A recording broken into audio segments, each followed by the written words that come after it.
안녕하세요. 이제 4월이 얼마 남지 않아 곧 5월입니다. 5월은 가정의 달이죠.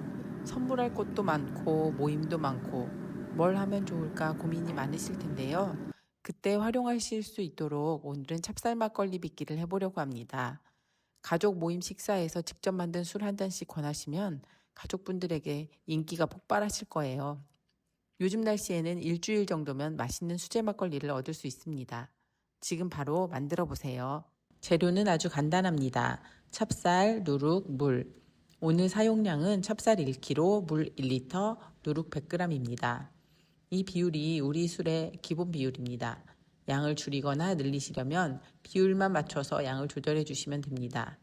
찹쌀로도 맵쌀로도 술을 빚을 수 있지만 술이 되는 속도가 찹쌀이 좀 더 빠릅니다. 그 이유는 쌀들이 가진 전분 구조 때문인데요. 찹쌀의 구조가 맵쌀보다 분해되기 쉬운 구조라서 빠르게 술이 되고 비교적 부드럽고 단맛이 납니다. 이건 술이 되는 원리에 대한 설명이 필요하니까 다음에 더 얘기하기로 하고 오늘은 빨리 만들기 위해 찹쌀을 쓴다 라고만 기억해 주세요.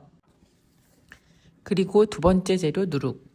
누룩은 인터넷에서 쉽게 구입하실 수 있습니다. 오늘 알려드리는 레시피는 일반적인 전통 누룩을 사용하는 방법입니다. 인터넷에 누룩을 검색했을 때 효모가 없는 누룩도 있습니다. 그런 누룩은 오늘 제가 만드는 방법과 술 만드는 방법이 다르니 이 방법대로 하시려면 전통 누룩인지 잘 확인하시고 사용하세요. 그리고 가장 중요한 누룩 법제. 누룩은 밀봉이 되어서 유통되지만 그 자체가 미생물이 풍부하기 때문에 환경에 따라 누룩의 상태에 변화가 생길 수 있습니다. 그러니 봉투를 뜯자마자 사용하지 마시고 술 빚기 전 넓은 쟁반 같은 곳에 펼쳐서 혹시 있을 수 있는 습기나 나쁜 냄새, 술에 필요 없는 미생물들을 없애기 위한 작업이 필요합니다. 이것을 법제라고 하는데요. 햇볕에 널어주시면 좋고 여의치 않으면 공기가 잘 통하는 베란다 한쪽에라도 놓아두시면 좋습니다. 2, 3일 더 오래 두셔도 좋지만 안 되면 30분이라도 꼭 널어두었다 사용하세요. 마지막으로 물. 물은 수돗물을 끓인 후 식혀 사용하거나 생수를 사용하시면 됩니다. 이제 본격적으로 술을 만들어 보겠습니다. 먼저 쌀을 깨끗이 씻습니다. 쌀에서 술이 되는 성분은 탄수화물 성분입니다. 효모가 포도당을 알코올로 만들거든요. 그런데 쌀에는 전분도 있고 단백질도 있고 지방도 있어요.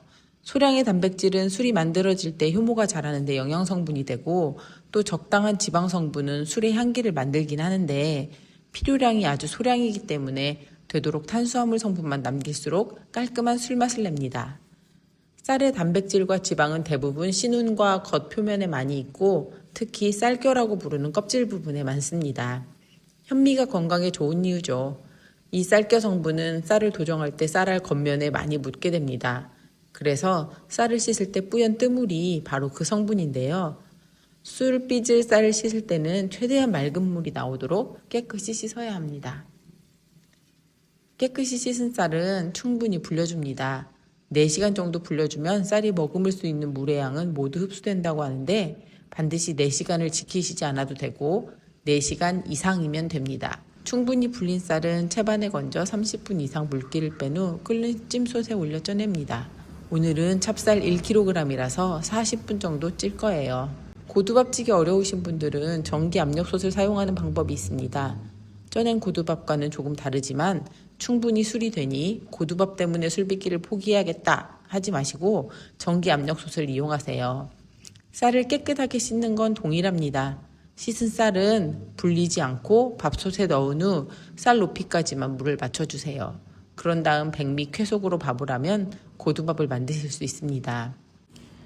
쌀이 잘 익을 수 있도록 충분히 쪄줍니다. 자, 다 쪄진 고두밥은 넓게 펼쳐 식혀주세요.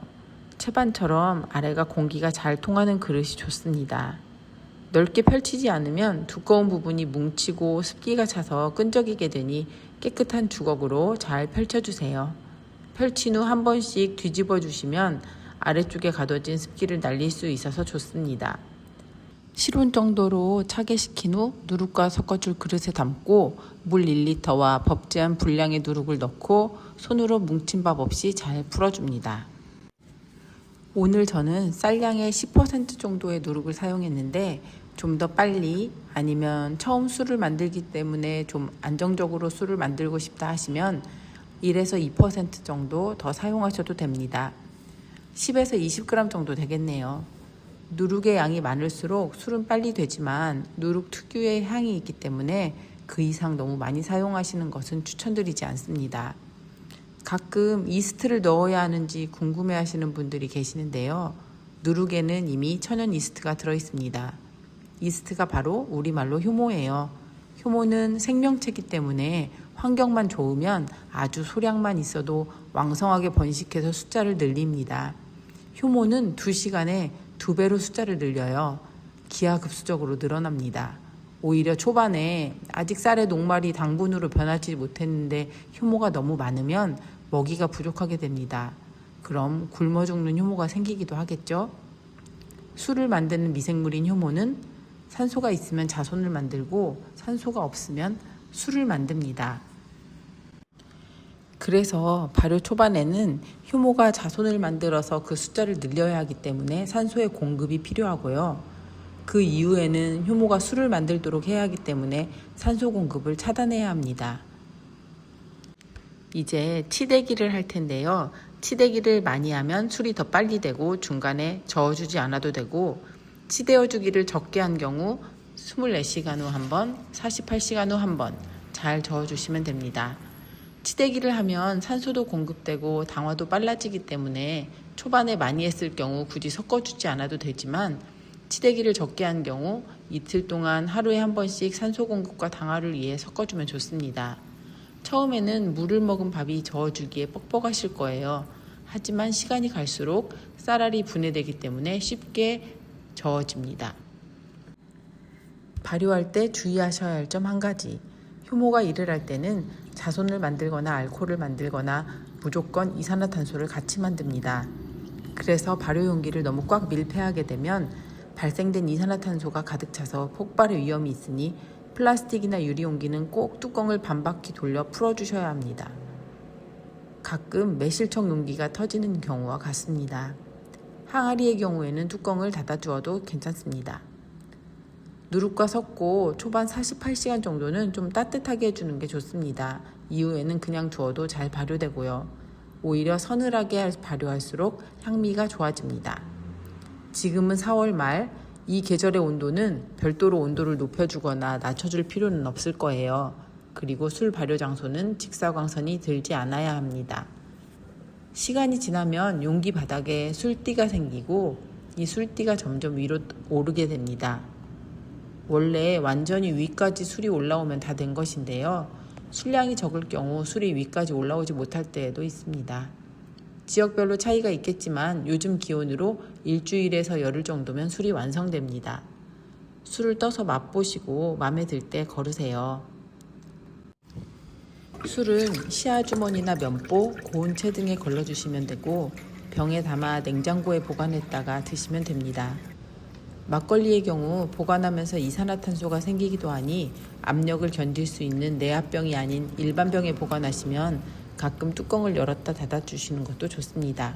너무 오래 가스가 차면 뚜껑을 열 때 뚜껑이 날아가기도 하니까 조심하시고요. 그럼 맛있는 찹쌀 막걸리 만드시고 즐겁고 행복한 5월이 되시기 바랍니다.